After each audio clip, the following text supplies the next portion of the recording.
Mr. Carl Benjamin, also known as Sargon of Akkad, also known as Patreon's number one enemy at the moment. How are you today, sir?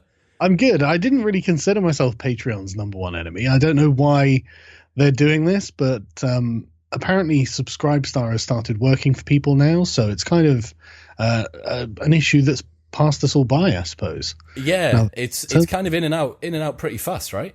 Yeah, it's been strange. For the listeners who don't know what's occurred over the last few months, could you give us the rundown, the zeitgeist?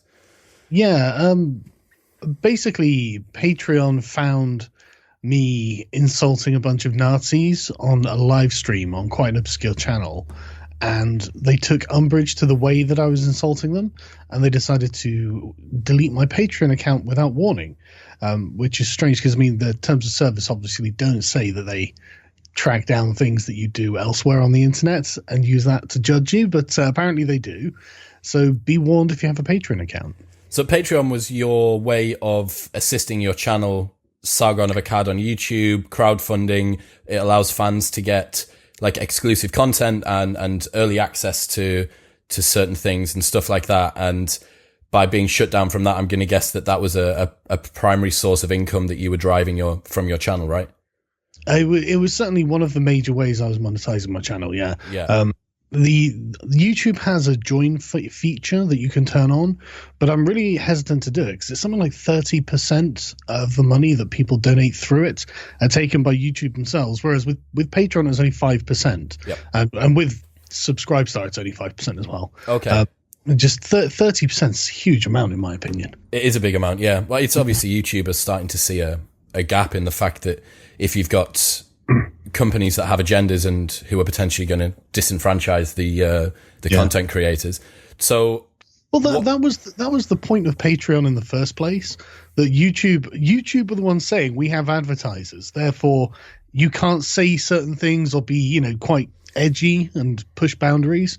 There are a lot of advertisers who corporate sponsors for and advertisers who don't want you to be too edgy. Not that they really care, I think, in my opinion, but they would demonetizing certain videos and things like that. And Patreon offered itself as, hey, look, you can keep your content going without advertisers, without having to get these corporations involved.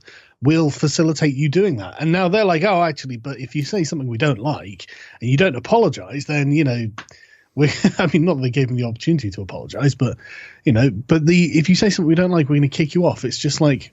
So what happens? Okay. What happens when you wake up on the morning of whatever day it is and you find out your Patreon account's gone? It's not a very nice feeling. I'm going to be honest, because I mean, I was relying on that money quite significantly. I mean. It is kind of terrifying knowing that you're living under a sort of Damocles.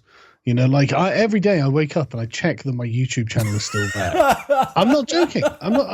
It sounds terrible, doesn't it? It's like every morning you phone up your boss just to check you have a job to go into. Yeah. It's like that's how I feel about it sometimes. And it's my choice, obviously. I'm the one who started doing a YouTube channel, but it wasn't like this when I started. It wasn't. I mean, like Mumkey Jones was a young comedian who mocked Elliot Rodger, and he actually ended up doing some really good work with it because he went through and read his crazy manifesto and things like this, and he would explain why Elliot Rodger was such a lunatic, and he got his entire YouTube presence deleted for being apparently controversial. And it's like, well, come on. The controversial stuff is the stuff that's interesting, isn't it? No one's just watching daytime television on YouTube, are they? They're going to go somewhere else where the controversial content goes, because that'll make that new platform, cough, cough, BitChute, cough, a better alternative. I think BitChute's got a better model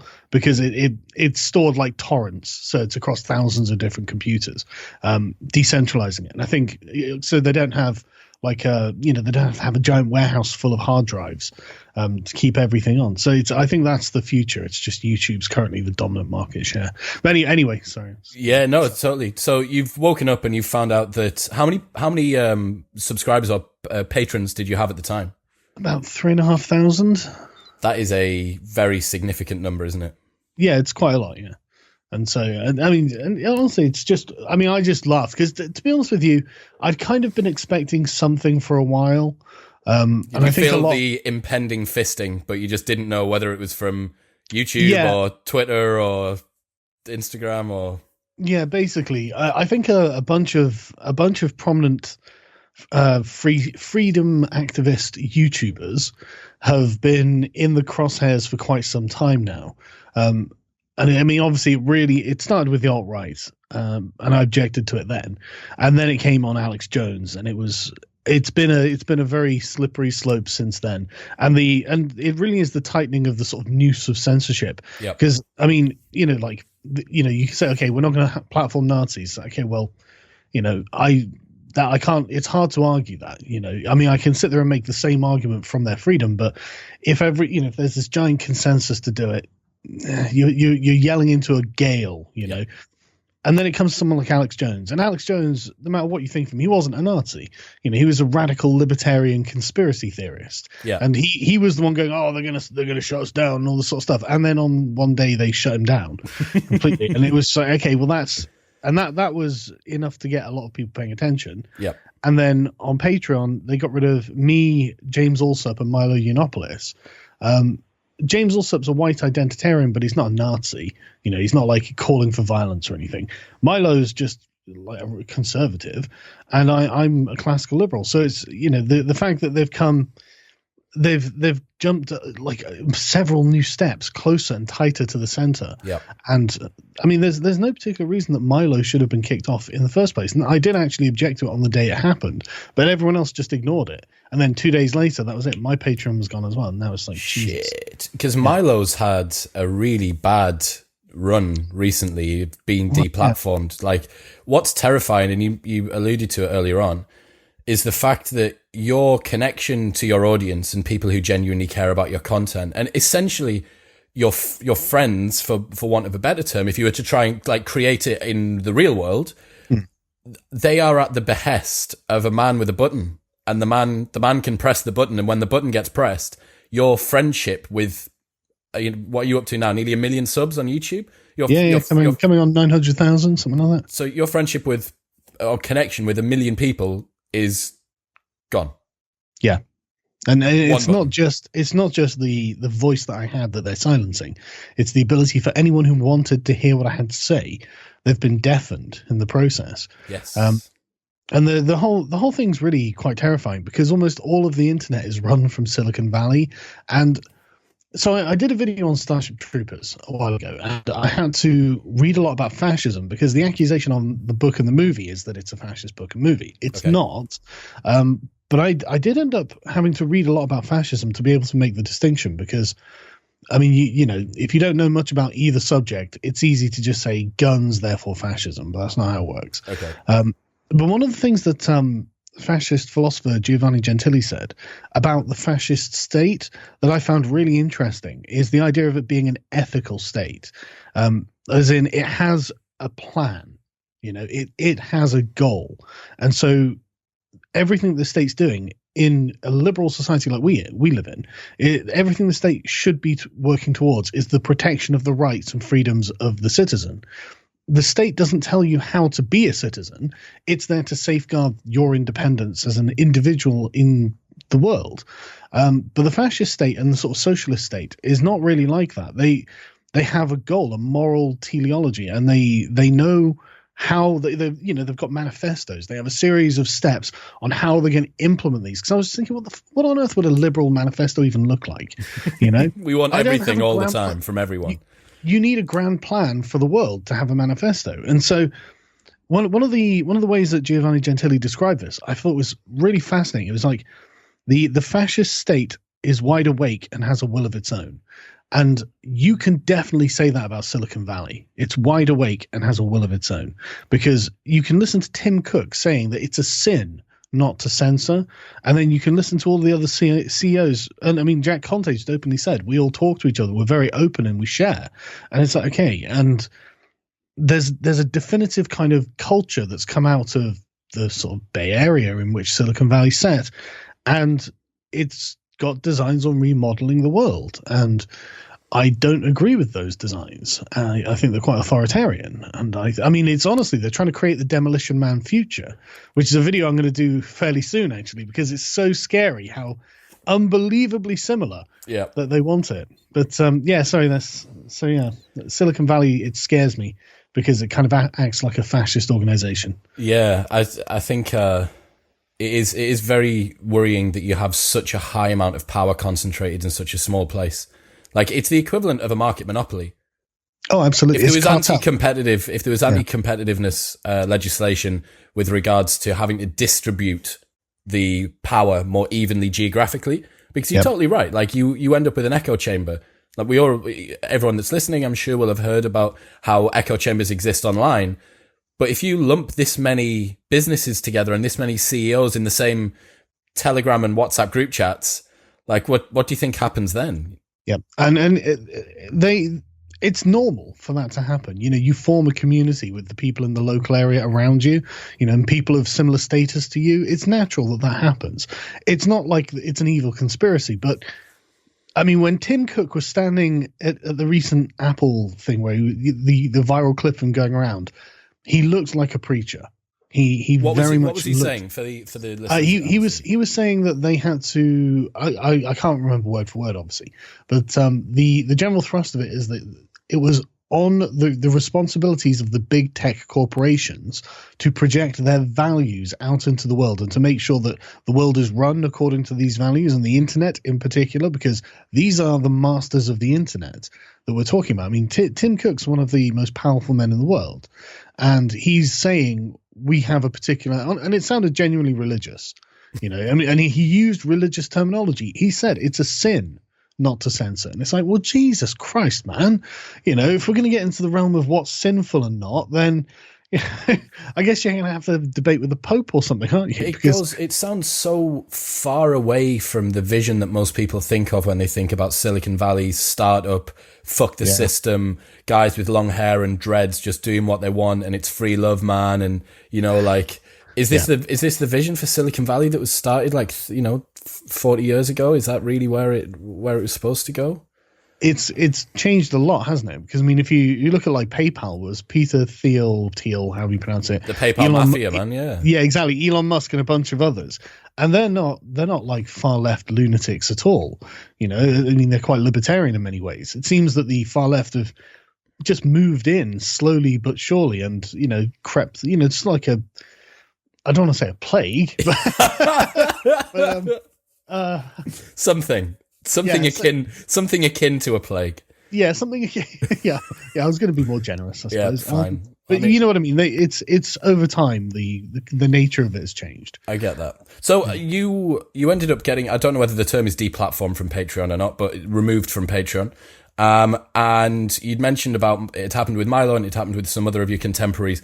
But based on what I saw, the immediate backlash from some other pretty prominent figures online lent a lot of publicity and credence to your side of the story. It certainly seemed there were quite a few people who came out in support of you, right? Yeah, I mean, the problem is that Patreon didn't even try to really justify it. They can't appeal to their own terms of service when doing this. That's the thing. That's why people talk about it as if it's a political maneuver, because it does appear to be a political maneuver.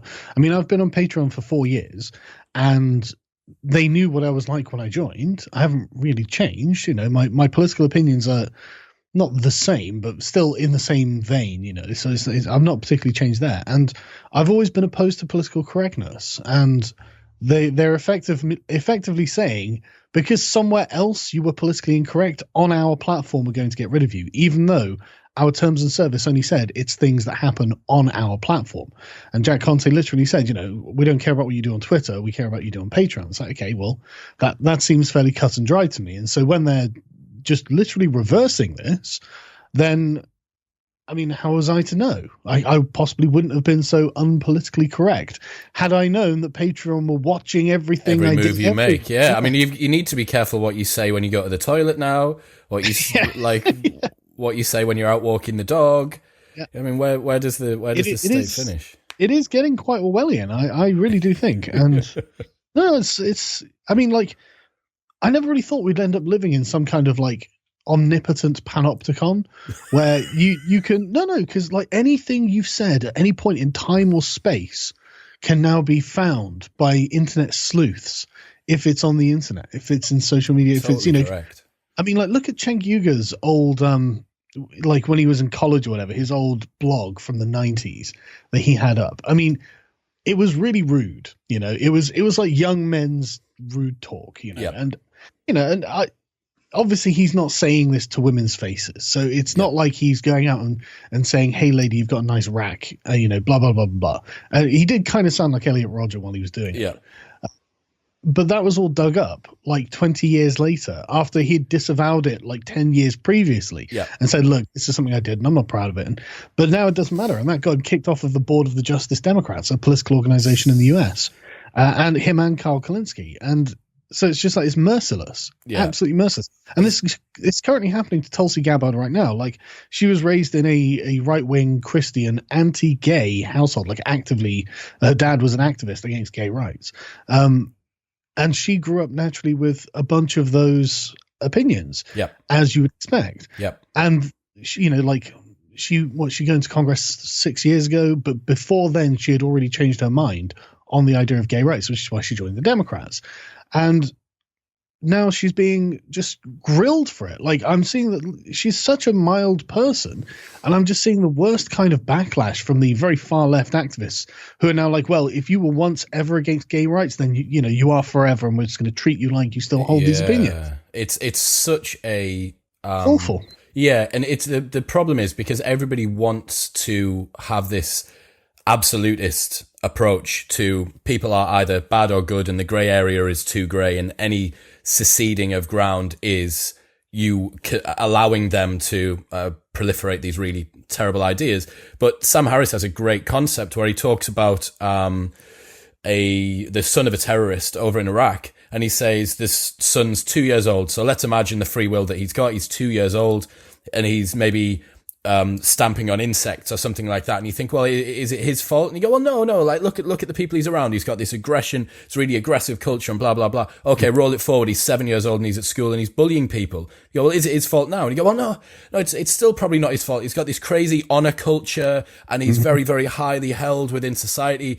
Okay, now continue to roll the tape forward. Now he's 15. Now he's 20. Now he's a warlord at 30. Like, where do we stop, or where do we draw the line about understanding people's backgrounds? Yeah, no, that's a really, really good point, and a really good way of laying it out too. At what point do we hold people accountable for the things they believe, and can we allow them to change if they want to? And it seems like the far left at this point. Before they can vote.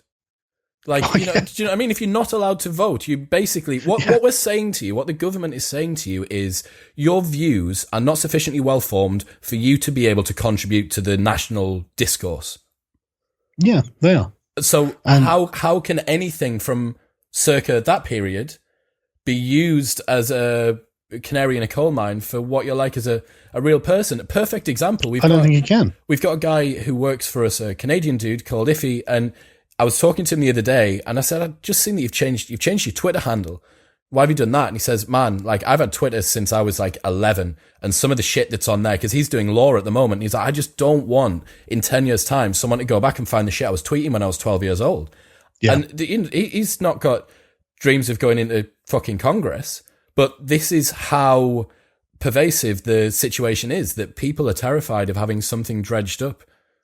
It's unbelievable. Well, this is why I call it a panopticon, because it really is someone having the ability to see everything about your life if they just care to look. I mean, I tell you what, I am so goddamn glad that social media didn't exist when I was a child. Same. I am just, and I'm going to keep my son off of it for as long as I can, because, I mean, it's awful. It's awful, the idea that, like, because I think that this is something that's rarely thought about, but like, I think that people's pasts are generally considered to be in regular society, sort of a part of their private lives. If something bad happened to you in the past, or you did something silly, if you've paid the penance for it, say you went to jail or something, and like 3 years later you're going for a job, it's appropriate to leave that in the past, because otherwise the person can never improve, and they're never given any incentive to improve, and so are currently effectively stuck being a criminal forever.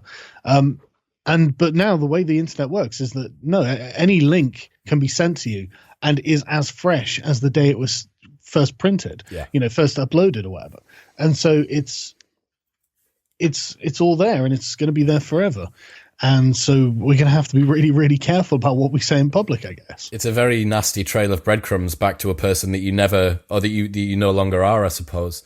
So exactly. Am I right in thinking that Sam Harris has closed his Patreon account now? He has, yeah. And so is Jordan Peterson and Dave Rubin. Yeah. So how many patrons do you think are combined between them? I wouldn't even know.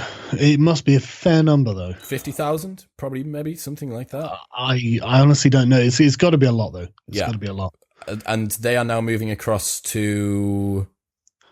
They're actually setting up their own platform. Okay. But I don't know what it's called yet. Okay. But I'm obviously going to be looking forward to using it. But I'm also using Subscribestar, which is another platform that was existing before any of this happened. I think it opened in May last year. Yep. And speaking to the cartel nature of Silicon Valley, in fact, the woman who was overseeing the deplatforming of my Patreon account had worked at PayPal for 8 years, and then she was put in charge of Patreon's trust and safety team. And then the day after, I and a bunch of other YouTube content creators went to Subscribestar, which is, there were already content creators on there, obviously. And they'd been operating quite happily for about 6 months. But we went over there, and suddenly PayPal and all of the other sort of Silicon Valley processing firms decided to pull their services from Subscribestar, as if Subscribestar had done something wrong, or as if we were being censored by Silicon Valley itself, or something like that. This is why I really am certain that it's a cartel. It's so juvenile, isn't it? It's terrible, yeah. I mean, if Patreon don't want me on, okay, but what's that got to do with Subscribestar? I mean, like, I still have a PayPal account, you know. Yeah, still buying shit on eBay and I haven't been deplatformed from PayPal, so why, when I or a bunch of us go to another platform, do PayPal pull out of that platform? It's like, bitch, you still give me money, you know, like you do that. So why you? So I can only see it as being them protecting the Patreon from the competition, because obviously Subscribestar is not based in Silicon Valley. Yeah. So has that been reversed now? What do you mean? Sorry. The PayPal not accepting payments through Subscribestar? I believe Subscribestar have figured out a way to get around it by using some other processor, probably outside of the US, to be honest. Isn't that bizarre that bringing across some of the biggest Patreon or the biggest sort of crowdfunded content creators on the internet was actually one of the worst things, probably operationally, for about 24 hours that could have happened to Subscribestar? Well, yeah, I mean, the thing is, I don't think anyone really expected PayPal to say, right, we're not going to do business with you anymore, because none of the people who Patreon had done business with had been a problem. You know, I mean, we'd all been on Patreon for years, and Patreon had no problem. And suddenly they're like, oh, that's not politically correct enough. We've got an excuse to get rid of you, and we're not going to let you go to another platform because we're going to get PayPal to. It's very, very strange. Crazy juvenile. So I want to move on to the most current topic in the world at hand, which is this new Gillette advert, which I'm going to guess that you will have seen. Yes. Have you seen the British version of it?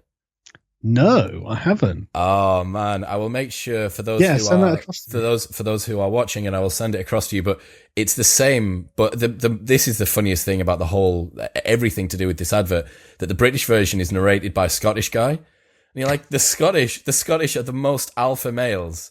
Like, I don't know, man. Scotland seems cucked to me. Does it? Oh, unbelievably so. Scotland is unbelievably progressive. It's really bad. Like I like the idea of the Scots being a bunch of rowdy northern lads. You know, I like the idea of them, you know, being Scottish. That's how I kind of constructed like exactly the same you did. But like, man, they for example, the Scottish government was putting out a bunch of on bus stop adverts just saying, dear transphobes, we are afraid of your transphobia. Dear racists, we hate your racism. Stuff like this. And it's like, yeah, so and this goes back to what I mean about the ethical state. You know, the state has a goal above just being the protector of your rights and freedoms. Now they're like, look, you're not anti-racist enough. You're transphobic. You need to change. And I don't think it should be up to the government to try and decide your opinions for you. I just don't. I think that's just a moral wrong, and you're giving the state an ethical dimension that effectively puts you in the same camp as Mussolini. So you should probably stop that, Scottish government, because it's kind of scary. You know, it's not for you to decide what's right and wrong, you fucking lunatics. Yep, good point. So for the viewers who haven't seen this Gillette advert, can you give me the Sargon of Akkad cliff notes on what you think it is, or how would you describe it to someone that hasn't seen it? It's just feminist propaganda. It's just 101, and it's so basic. I mean, it starts off with the Me Too movement and toxic masculinity. So you're dealing with a feminist. I mean, the author, the director, was Kim Gerrig. Kim Gerrig, yeah. She's a famous feminist director. Who's directed many controversial sort of short clips like this that have caused a stir because she seems to take a one-sided feminist narrative on the idea that women are being oppressed by men and men have to change. Yeah. And I mean, the way she was like, the whole thing conflates like boys roughhousing as children with Harvey Weinstein's predatory behavior in Hollywood. And then they have like Terry Crew, who again was assaulted by a Hollywood executive, some powerful Hollywood exec. And it's all tied back as if it was because Harvey Weinstein fought with his brother when he was a kid. It's like, that's not the reason. Yeah. The reason is because he's a disgusting, ugly, repulsive pervert with absolutely no moral standards. He doesn't represent anyone but Harvey Weinstein and the goons around him that he protects. That's not reflective of most men. And it's definitely inappropriate to say that it is. Yeah. It's catastrophic thinking at its absolute worst, isn't it? It's bigoted thinking at its absolute worst. I mean, we don't just sit there and go, black people, look at these crime rates, you're all responsible. Yeah. That would be ridiculously racist. So when they go, men, look at what Harvey Weinstein's done, you're responsible, it's the same logic. So, yeah. I don't know. So during the advert, the bit that really, really got me was I think they're at a barbecue. So there's a bunch of guys at a barbecue doing man things, drinking beer and flipping beef and stuff like that. And there's a couple of kids play fighting, two boys play fighting, and the scene is allowed to continue, then it cuts away and then it comes back. And the suggestion is that men should step in to stop other men or stop other males, i.e. boys, from play fighting. And you're right that the implication is that by allowing boys to play fight, you are fostering this tyrannical misogynist in waiting. But it sounds ridiculous when you say it, doesn't it? To anyone who either was a young boy or who knows young boys, who has children or something like that, it just sounds absurd. Because young boys play fighting is essentially. I looked up a bunch. I went and researched this to do the video I did on it. Basically, young boys play fighting is completely normal according to like leading psychologists. Oh yeah, and I mean, every man knows this because when they were a kid, they had play fights with their friends too. It's just like the way men socialize among themselves and establish hierarchies. And like one of the studies that I was looking at was 85% of boys, teenage boys, could tell when a play fight was going on. Like 85% of the time, they could tell that the fight was there was a play fight because they're having fun. But and this was mostly like 70% adults as well, like men and women who had grown up with a brother. But women who'd grown up without a brother always thought that the fights were serious. And so it's like, right, okay, there really is a distinction here about male and female thinking, and women who are not used to what young men are like don't recognize the behavior for what it is. But the thing is, it's the same with like animals. You see, puppies fighting and stuff like this. It's just shit. Yeah. Yeah. It's just natural, and so they panic about this excessively, and so the kind of it kind of is a small group of mostly women who don't really understand men and are kind of afraid of them. That's how I view modern feminism these days. That's honestly how I view it, because it's just the backlash on this Gillette advert's been insane. The YouTube up rate and down rate was 10-1 on dislike.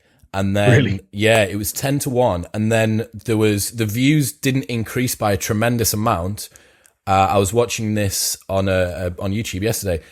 Views didn't increase by a tremendous amount, and the dislike to like has been brought back down to around about 5-1. Oh, really? It was 2-1 when I saw it the other day. Well, it may have even gone further, but when it very, very first went out, and that may be due to just the first adopters are the people who have taken the most offence. So that could be realistic, but there's a lot of accusations of a bit of unfair play going around. I've seen many people saying my dislike has been removed and things like this. A lot of comments are being deleted and pinned ones are changing. Have you also seen? I don't know how much truth's behind this, but there's a lot of websites that are reporting it. Have you seen that Kim Gehrig has actually been accused of sexual abuse by 2 men and 5 women? No, I did not know that. The irony. I mean, I guess we've got to listen and believe, haven't we? Yeah. Well, I mean, believe the victims. Yeah. Well, yeah, definitely. So I'm struggling to find it on anyone who is super reputable yet. I think it's probably dangerous to I will wait for confirmation. Yeah, exactly. Yeah, Gillette misandrist. Where is it? Just Gillette misandrist ad was directed by an accused paedophile, Miss Kim Gehrig. Jesus. One of her victims committed suicide. Oh my days! Well, I mean, we'll wait and find out a little bit more about that. But no matter whether that's the truth or not, and even if it's not the truth, it probably speaks to just how bipartisan it makes everything. Do you know what I mean? Like it's like, okay, well, even if someone's made that up, they're like, right, well, this is how far the feminist narrative has tried to push masculinity. We need to come up. We need to come back with something that's even more outlandish and ridiculous, and you end up with this extremist sort of.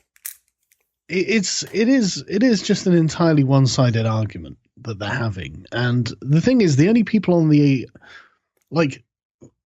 no one in reality thinks that boys play fighting is a particularly harmful behavior, because it's always by consent. I mean, we're not talking about bullying, obviously. Bullying is something different, but like the pathologizing of just male behaviors. And then, I mean, in the advert, when the dad goes up and says, we don't treat each other that way, it's like, well, they both consent. I mean, you could see in the clip they're showing you, the 2 boys have big grins on their face. They couldn't have portrayed it more as boys play fighting. It's amicable, right? If they'd it's tried. not aggressive.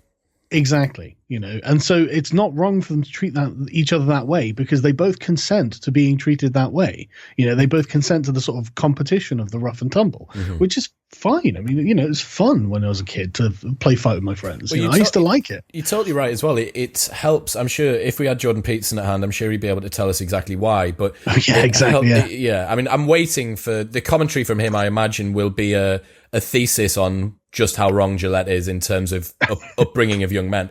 But, he'll give us all the psychological literature as well. And the thing is, although I can't cite it and it's not my field, I've heard him across the content I've consumed of him talking about just how important this is and how it helps young boys to be able to learn the limits of their own strength and the proprioception in terms of how your body moves and how other people's bodies move. And it's the games iterated across time analogy he uses talking about rats. And he says if one rat play fights with another rat and then it loses, it rolls over, and then the rat allows it to come back and play again. Yeah. So, and you've got to let them win 30% of the time, roughly, to keep them engaged in the game. Yeah. I watch a lot of Jordan Peterson too. Well, there we go. No, but I think that there's some definitely some truth to it, and I think it's very much about socializing boys, because I think that young men are very powerful. This is what I think. I don't want to say women, but a certain kind of excessively concerned sort of moral busybody woman is usually like, and I can think of many examples of this kind of woman. They're not badly intentioned or anything, but I just don't think they understand. And I think that young men are strong. They're a powerful force in the world when they want to be. And this is usually why society's had quite strict rules for young men. I mean, like if you go back to the Middle Ages, young men would have been taught how to use a spear and a shield and a bow and things like this, and they would have had to, join, become part of the local sort of militia or something like that, or gone off to fight for the king. Conscription of some sort, yeah. There may well have been some kind of conscription, exactly, and it's because it's understood that young men have fighting instincts. Not all of them all the time, but there is definitely a part to young men that is naturally designed to fight. And I mean, I watched a documentary, I think it was it Michael Portello a few years ago, where he effectively went and like some kind of underground gang in London. It was like boxing gang, bare knuckle boxing gang. Okay. And it was about the pleasure of fighting, because these men who did this, they didn't take drugs or drink. Their drug was fighting itself, the adrenaline kick of it. And I think that like that's what Call of Duty is tapping into. You know, that kind of video game. It's that kind of adrenaline high from conflict and combat. Catharsis, almost. No, not quite that. Like, not the like the fact that physical competition is also a game. You know, it might become like a deadly, you know, game but there are set rules, and in a war, they're the rules of who can kill who first. You know, they don't have to be rules that are conceptual. They might just be physical rules. But there are set rules, and there's an objective, and both of you are going for it, and it's understood that you're on the same terms. Like for the reason it's not murder to kill a soldier in a battle. You know, it's understood that you're both there to fight. And I think there's a part of the male psyche that enjoys that, you know, and for some men, I mean, obviously you get the sort of weaker men who don't like these kind of physical competitions, and I think it's that kind of, and I guess you call it primal if you want, but that kind of urge that the shooter genre is tapping into with kids these days, you know, and I think it's wrong to try and deny that aspect of human nature. But obviously the feminists who have got absolutely no empathy for men whatsoever and don't even try couldn't possibly understand it. And so all they see is, oh, there is a defective woman, as Christine Hoff Sommers puts it. And I think she's right on that. I think they do. Yeah. I think what's interesting is the fact that the scalable and much more effective strategy for controlling men, or i.e. making men's behavior more holistic and more beneficial to society as a whole, would be to remodel it and have it almost brought on by desire, as opposed to entrenched and locked in by rules.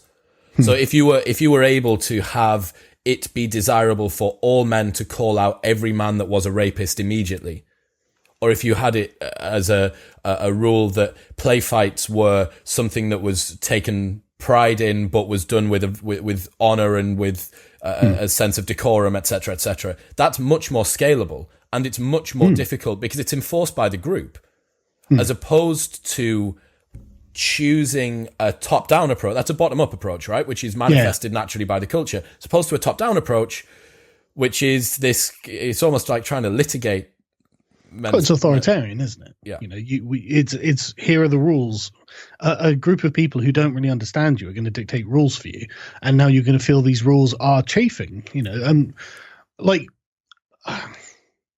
So there was a New Zealand TV series called 7 Periods with Mr. Gormsby, and it was about this old Victorian, like an old British Empire Army officer had moved to New Zealand to teach a group of kids who were often like, you know, Maori, but not just Maori, you know, just but it was a group of boys. Mm-hmm. And I don't know why this thing resonated with me, but there was something about it I found unbelievably charming. And it was because of the old-fashioned way that Gormsby, the teacher, treated the boys. You know, he didn't treat them in the way that boys are treated now. They're not. He didn't scold them for acting like boys. You know, there's fictional, so it's, you know, it's all a representation. But I think there's some truth to like the idea of this, because like the way he would tell them off is something that really resonated with me. It wasn't you should not do that. It was that's enough, you know. And so it's, you know, so when the boys are fighting or playing around being rambunctious, whatever, it wasn't, you know, pathologizing them and saying, well, you're wrong. You're doing this because you don't even realize why, and you shouldn't do it because it's bad under every circumstance. It was just know the limit. You know, and so, you know, it's not innately wrong to be what you are, but it is wrong to go too far in what you're doing. And that's, I think, the best way to try and talk to young men about how to behave, frankly, if feminists want to do that. And they do want to do that. And it's like, okay, well then, as someone who was a young man, has, you know, a son, and a young man has a son and might have a bit more quote unquote lived experience than your average feminist in this regard, don't tell men they can't do something. Just make sure that they are doing it to within an acceptable parameter. Yeah, you know, because then it's not bad for them to be innately what they are. Yeah. Speaking of chafing, there is a scene in the video where a man is shaving his legs as well, I think, isn't there? Have you seen that? I can't remember. There's he's got it up on the couch, I think, and he's shaving his legs, which is totally fine. I've got some friends that are swimmers. That might, do you know what it is? Yeah. That might actually only be in the UK version, and if it is, that's hilarious. Yeah, I don't recall that being in the US version. It's definitely exists. God, I'm gonna have to watch that. Imagine for a second that I have made you the director of the exact opposite advert. So it's women telling women what women should do from a completely opposing narrative. Can you try and run us through the storyboard of what you think would happen? Well, surely, what I would want to happen, or what I think we'd end up with. No, what the equivalent would be if they were to take the exact polar opposite of what we've got. Well, it'd have to be something about false rape allegations, wouldn't it?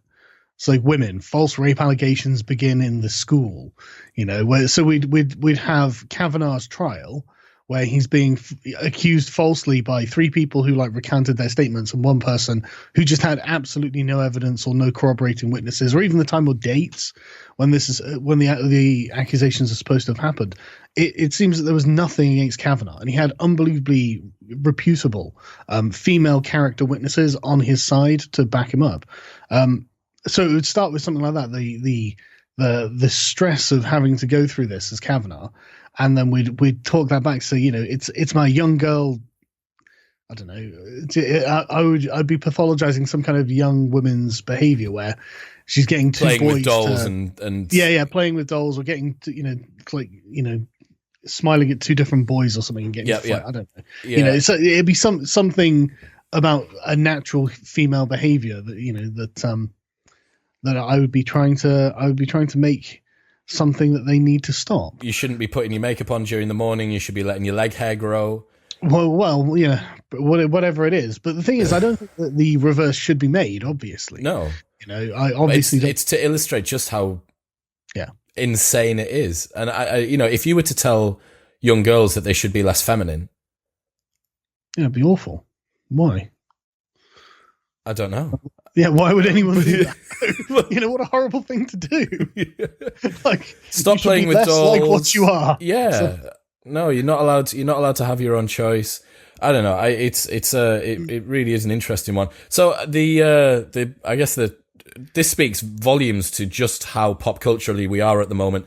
But the fact that Brexit sits below the Gillette advert on my list of things that I wanted to talk about today. But can you give us the Carl Benjamin rundown of what's happened over the last week? Okay, well, the Theresa May is a massively unpopular prime minister, but the Conservatives are terribly afraid about losing their control over the government, and so they have to back her. But what Theresa May is proposing is so outside of the bounds of reason to the hardline Euroskeptics of the Tory party that her position is tremendously weak. But she does keep managing to survive votes of no confidence, apparently. Unbelievably so. Yeah, but it's only because the Tories know that if she goes, they all go, because they've pinned their colours to her mast. And it's like, well, that was a mistake, wasn't it? It's really bad. And they're convinced that they have to have a deal. And I mean, you can, the head of the World Trade Organization said, well, yeah, okay, if you leave on World Trade Organization terms, there will be a small period of disruption, but it won't be the end of the world. And then we'll be able to carry on as an independent country. I would rather take the small period of disruption, even if it means I have to pay more for this, or, a flight of mine is delayed or something like that. I'll accept it for the sovereignty of my country, and we'll figure it out. That's the thing. I have faith in the British people to figure these things out. And our political class just has absolutely no faith in this regard. They're concerned about but what about GDP? And it's like, man, I don't really care. I care that we get out of the European Union. I don't want them controlling us. I don't want to be under the jurisdiction of their courts. I don't want their foreign policy to be our foreign policy. I just want us to have left. No more laws, no more interference, just nothing. And I'm prepared to watch GDP shrink a bit for that. I'm sorry.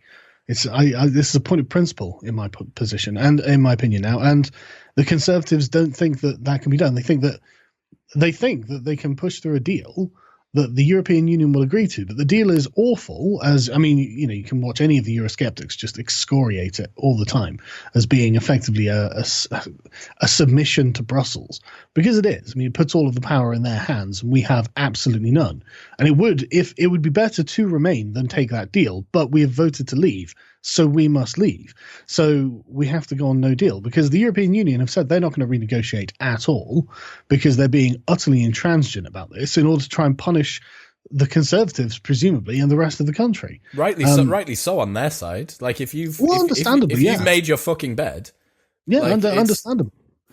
But the thing is, I think that it's going to come back and bite them in the ass, because I think that what they expected is they could beat Theresa down into proposing almost anything, and they did, and she has, but she can't get that through Parliament. So they're not going to get the deal they want, and there are going to be consequences to Britain leaving on a WTO Brexit, and these consequences will be bad. There will be some negative consequences for us, but there are definitely going to be negative consequences for them. For example, was the German finance minister the other day was raising the alarm about the fact that if we didn't pay our 39 billion, that's French, German, Italian, and Dutch taxes that go up. How do you think the French are going to take that? Probably not brilliantly, considering they're still rioting. I'm sure the Germans aren't going to be thrilled. I doubt that Salvini will even open the email. You know, Salvini's got to raise the taxes. Yeah, bollocks, do I? Whatever. You know. Yeah. And then the Netherlands exit movement will grow incrementally stronger. So, do you think that's coming as well? No, not in the short term. But I think it'll fester. Like the same with Brexit. In fact, I think it'll fester for a number of years until people demand a referendum. You know, assuming the EU even lasts that long. And then you've got the problem with Ireland, right? So the Irish economy is deeply tied to the British economy, especially the food economy. And we're talking like hundreds of millions of tons of beef and cheese every year.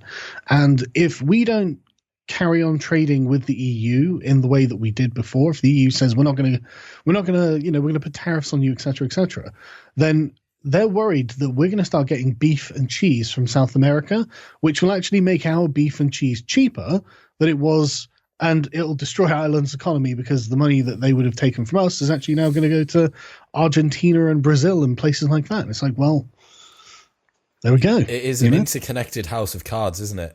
Yeah, I mean, one of the things about this, that Ireland it's already said that it's going to have to start requesting more money from the European Union in the event of any Brexit, which is going to turn Ireland from a net contributor into a net beneficiary of the European Union. So the EU again loses it's immediately losing two of its net contributors, Britain being the second biggest one, and Ireland being a net contributor, but obviously not a very big one. But that's all bad news for the French and German taxpayer, really. So, can you think about what it's like to wake up as Theresa May every morning for the last week? I'd rather not. Okay, yeah. Well, yeah. Given she's done this to herself, though. It's right. This is the most annoying thing about Theresa May, I find, is that it's completely within her power to go, you know what? Everyone's wrong. I'm going to make a decision, and it's just going to be this way. Like we're going to go with no deal. She can, just say no deal. We're going to start, and we can unilaterally do all of the things that we would offer the European Union. So we can say, look, we're not going to do anything bad to, obviously we're going to give European citizens rights to stay, rights to work, etc. We'll give them citizenship. Hell with it. I don't care. We won't impose a border along the along Northern Ireland Irish border. We're not going to put any tariffs on your trade. We're going to carry on as normal, and then the ball's in your court. What are you going to do? And then she's the one who's calling the shots. Yeah. So she doesn't do that because she's weak. Yeah. I mean, the fact that you have a parliament, a party behind her which doesn't support her, but which also doesn't have the balls to be able to get rid of her, is it's the most British situation. Do you not think? Yeah, I do. Yeah. It's so quintessentially British. It really is. Okay, one of the things that I've always got to remember about the Remain campaigners is they're not cowards. They're just wrong. They'll go out there and they will march. They'll go out there in large numbers for their cause, and they'll stand there like, I interviewed a few the other day outside of Parliament, standing there in the cold and the rain, and they're standing there waving. They truly believe in what they're saying. It's not that they're. It's not that that they're weak people individually or necessarily.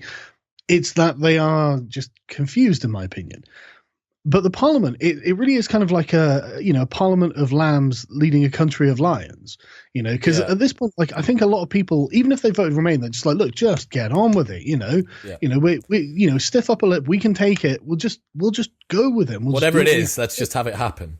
Exactly, but the Parliament is a very Remain Parliament, and it's very weak, and they're always kind of like rubbing their hands and like looking at one another, passing the responsibility on. It's like, God, just get on with it. Yeah, totally. I don't know whether you saw when the actual announcement happened. I don't watch a lot of the discourse that occurs in Parliament, but I mean, like, to just see how archaic and like old and worldy it is. It's just, this is why everyone thinks that British people drink shitloads of tea and constantly wear things that have got wood on them, and like they've all got bad teeth. Like, this is why. And the guys, they're bowing, and then they walk forward, and then they bow again, and then this lady reads about the nose to the left and the eyes to the right, and then they give it to the speaker, and he starts shouting about the nose and the eyes, and you're like, this is going out on the fucking world stage, guys. I kind of like that, though. I like it, but I like it because it is embarrassing, though, I gotta say. Yeah, I like it because it's got this sense of heritage, which I appreciate in a more nuanced way, because I'm British, and because it reminds me of, 1945 and Yorkshire tea and shit like that. But like, fuck me. Imagine like just anyone. Imagine the Italians. Imagine the Italians watching this. Like, or the Americans watching this. And they're like, I think that a large number of them view it as distinguished.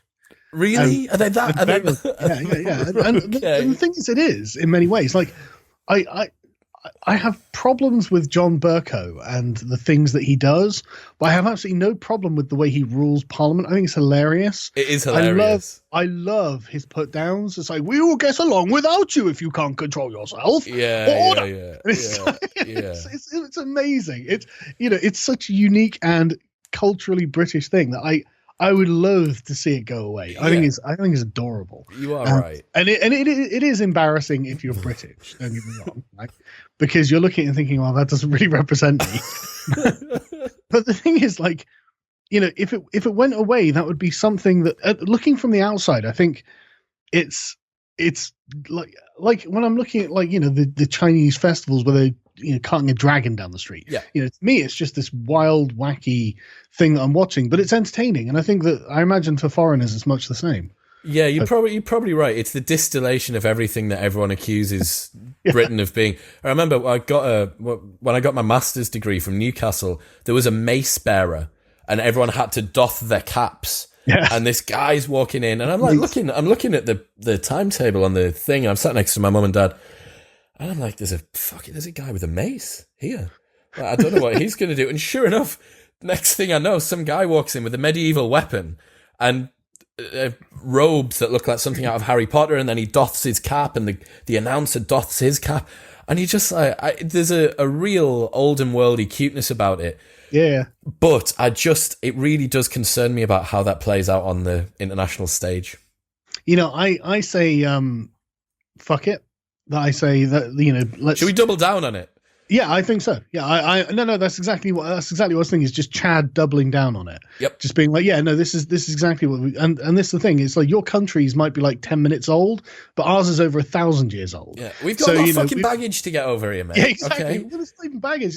These traditions that we spent a long time building up. This ridiculous outfit and procession didn't just happen overnight. Give us some credit. Yeah, you try and make that happen in your country. See how long it takes you. Yeah. 1,000 years. I'll give you 1,000 years, and you can come back with a man with a mace, and everyone drinking tea, and everyone can have bad teeth. And, the cap, yeah. Yeah, man. Well, it's amazing, isn't it? But I do find it increasingly more adorable. as time goes on. Like, you know, when I was younger, I used to find it terrible. Oh God, that's so awful, and like, you know, embarrassing, you know. But then, I mean, you go to I went to Rome recently, see the Vatican City, and you see the guards in their ridiculous outfits, and then you think, wow, the beef eaters look cool by comparison to these guys. They do. Yeah, you know, these guys look like jesters or something, you know. But and so yeah, I'm down with keeping the traditions, even if they look gay. Yeah, they do look incredibly odd. But man, Carl, I've absolutely loved today. Thank you very much for your time. I will make sure that the link to your YouTube channel and everything else that we've spoken about are in the show notes below. And I am about to send you the advert of a Scottish man, talking about shaving your legs. Can't wait. Thanks very much. Thanks, buddy. Bye bye.